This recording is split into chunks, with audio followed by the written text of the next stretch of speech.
E dopo aver sentito la voce dei due sindaci di Quinto e di Paese, siamo qui in piazza, proprio a Paese, poco lontano dall'arrivo di questa maratonina di San Martino, a conoscere il presidente di Proloco di Paese, Giampaolo Badesso, autore di varie manifestazioni che parlano dei prodotti tipici del nostro territorio. Sapori d'autunno, racconta sì il radicchio rosso di Treviso, racconta il miele di castagno del prodotto nell'area di Paese, ma quest'anno il clou è dedicato a un altro frutto della terra, il kiwi. Sì. Avete voluto dedicare questo? Da una ricerca fatta in provincia risultava che pur essendo la produzione del kiwi abbastanza preeminente e di valore, di pregio, non ci fosse una festa che l'andasse a valorizzare. Forse non sa, chi ci ascolta non sa che qui in Veneto il kiwi è una produzione talmente importante che viene anche esportata in giro per l'Europa. Credo che il Veneto si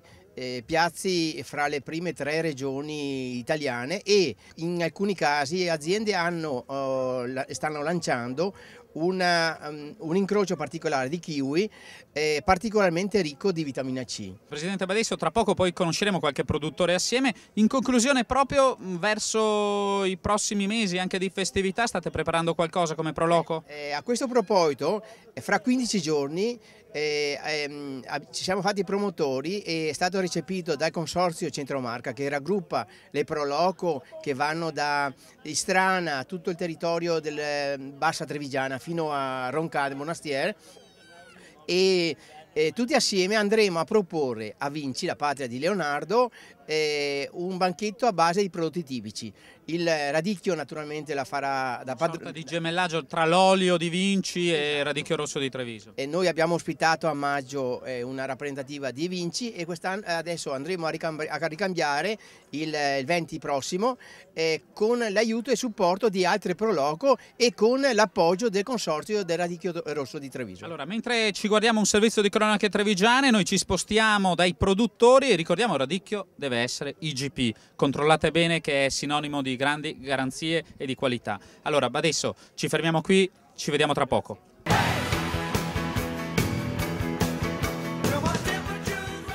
Uscito il bando per la nuova edizione di Mangia Bene e Cresci Meglio.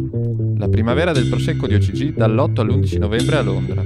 Scelto il marchio per le Dolomiti Patrimonio dell'Umanità. Queste le cronache dal primario di questa settimana. Seguire una sana e corretta alimentazione è fondamentale, soprattutto per i nostri ragazzi che con questa edizione avranno modo di misurarsi anche con i nuovi temi inseriti nella campagna. Così il ministro delle politiche agricole, alimentari e forestali, Giancarlo Galan, annuncia la pubblicazione del nuovo bando per l'edizione 2011 di Mangia Bene e Cresci Meglio.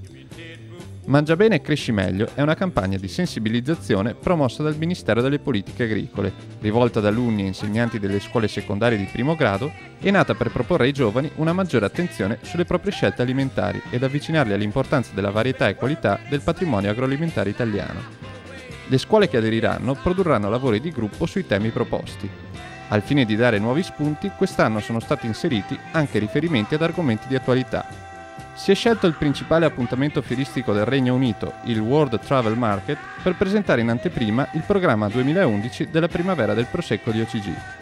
A Londra, con le proposte turistiche del Veneto, ci sono anche le 17 mostre dedicate al Prosecco superiore, che dal prossimo febbraio fino al mese di giugno si susseguiranno per 4 mesi lungo le colline trevigiane. Nello stand della Regione Veneto saranno presentate tutte le iniziative enologiche, turistiche, gastronomiche, sportive e culturali che il prossimo anno andranno a comporre la ricca offerta della rassegna enologica tra le più celebri in Italia.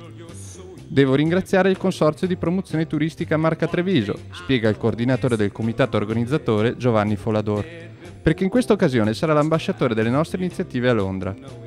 Per la prima volta quest'anno anticipiamo di gran lunga i tempi e ci presentiamo pronti ad una fiera di indiscussa importanza internazionale nel settore turistico.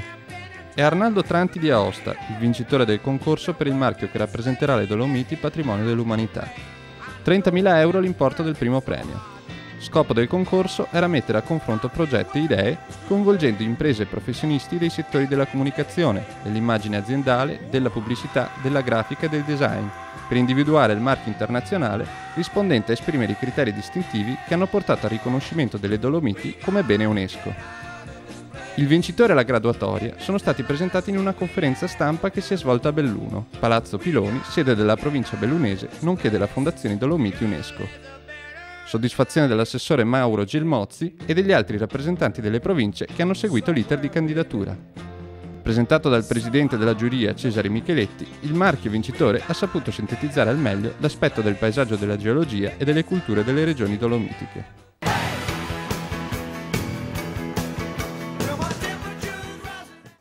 E rientriamo per le conclusioni dedicate ai produttori da questi frutti della terra, il kiwi, perché questa edizione di Sapori d'autunno, la Proloco di Paese, come dicevamo, l'ha voluta dedicare a questo frutto della terra. Siamo con il presidente Badesso a conoscere i produttori. Siamo nell'azienda d'Ametto. Allora, il kiwi è un frutto ormai tradizionale, perché mi dicono da 25-30 anni è una cultura coltivata nella Marca trevigiana. Sì. Non è italiano come origine, però appunto ormai da 25 anni circa fa parte. Voi avevate un'azienda a seminativi e 5 anni fa avete deciso quindi questa nuova esperienza. Esatto, come sta andando?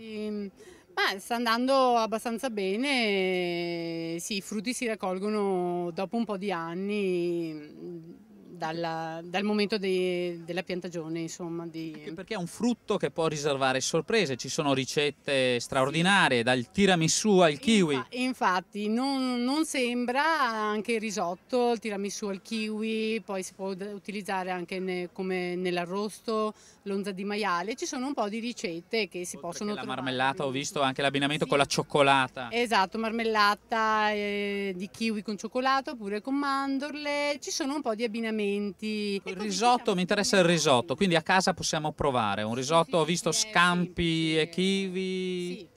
C'è quello con i scampi oppure c'è più semplice con kiwi e prosecco. Allora, grazie signora D'Ametto, abbiamo parlato di kiwi, tra un istante parliamo di miele. Ed eccolo qui un altro frutto di stagione. Ogni stagione ha il proprio miele, perché in ogni stagione ci sono fioriture. E allora siamo con il signor Toffoletto Elio di Padernello, che ha un'impresa agricola, produce, lo sappiamo, asparagi, produce polli, capponi, ma il miele ce l'ha nel cuore, no? Sì. E allora, com'è andata? Lei è dell'associazione APAT, non ha mai partecipato a concorsi, però a un certo punto, quasi per gioco, lo ha fatto. E com'è andata? Allora, il primo anno, 2 anni fa, ho vinto 2 premi abbastanza consistenti, un secondo e un terzo posto con l'acacia e col millefiori. 2009 incentivato dal risultato del 2008, con 4 mieli presentati alla mostra del migliori mieli veneti di Spinea. Ho fatto il primo posto col castagno, il secondo posto con il millefiori, il terzo col tiglio, con l'acacia poi sono arrivato quarto, comunque va bene lo stesso. E poi un concorso internazionale. E quest'anno ho scelto di partecipare a un concorso internazionale a Montalcino e col miele di tiglio ho fatto il primo posto assoluto. Ecco, ma perché è buono il suo miele?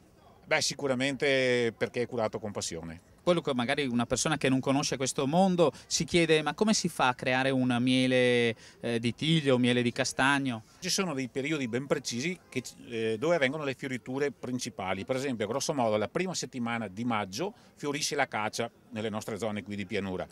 Le api si dedicano completamente alla raccolta di acacia e, preparando i melari già belli puliti, immagazzinano in quella settimana solo acacia. E così via per tutti gli altri. E così poi successivamente c'è il tiglio, il castagno, poi il resto dei mieli che verranno raccolti fino grosso modo a fine luglio, primi di agosto, lì allora si comprendono tutti come millefiori. Paolo, allora, un mondo meraviglioso, quello dei frutti della terra, ci insegna anche forse a vivere un po' meglio.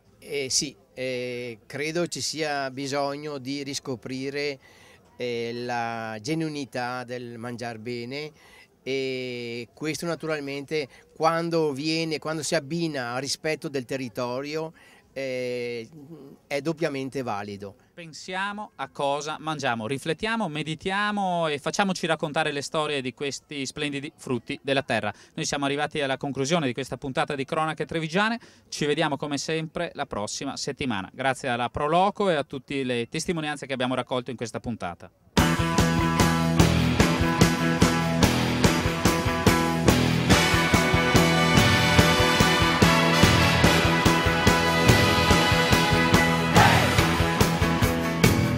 Un programma in collaborazione con Un'Industria Treviso. provincia di Treviso, Casatella Trevigiana di O.P. Gruppo APOVF.